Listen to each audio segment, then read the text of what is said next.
లోక్సభ నియోజకవర్గాల పునర్విభజనపై కీలక ప్రతిపాదన చేసింది ప్రధాని ఆర్థిక సలహా మండలి. చిన్న రాష్ట్రాలు, కేంద్రపాలిత ప్రాంతాల్లో లోక్సభ స్థానాలని రెట్టింపు చేయాలని సిఫారసు కూడా చేసింది.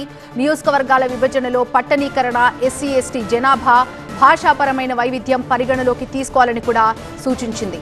కేవలం జనాభాను మాత్రమే ప్రాతిపదికన తీసుకోకుండా ఇతర అంశాలను సైతం ఆధారంగా తీసుకొని విభజన చేపట్టాలంటూ సూచించింది.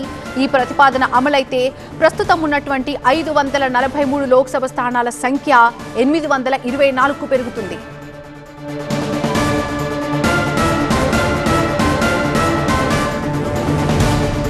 దేశవ్యాప్తంగా ఉన్న పెద్ద రాష్ట్రాల్లో లోక్సభ సీట్లని 50% వరకు పెంచేందుకు మోడల్ సిద్ధమైంది. ప్రస్తుతం ఉన్న లోక్సభ స్థానాల్లో 170 నియోజకవర్గాలని విభజించాలని ఆ నివేదికలో వెల్లడించారు.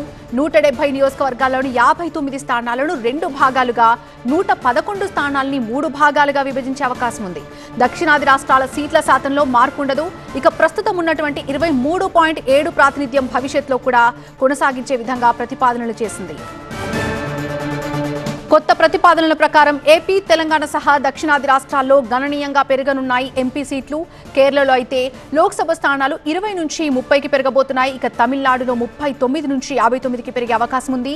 దేశంలో అత్యధికంగా ఉత్తరప్రదేశ్లో 80కి ఉన్నటువంటి లోక్సభ స్థానాలు 120కి పైగా పెరగబోతున్నాయి. చిన్న నియోజకవర్గాల ఏర్పాటు ద్వారా దేశంలో ఓటింగ్ శాతం 2.3% వరకు పెరిగే అవకాశం ఉందని చెప్పింది ఆర్థిక సలహా మండలి. పట్టణ ప్రాంతాల్లో మహిళల ఓటింగ్ పెంచేందుకు మహిళా ప్రత్యేక పోలింగ్ బూతులు సైతం ఏర్పాటు చేయాలని ఈసీకి సిఫారసు చేసింది.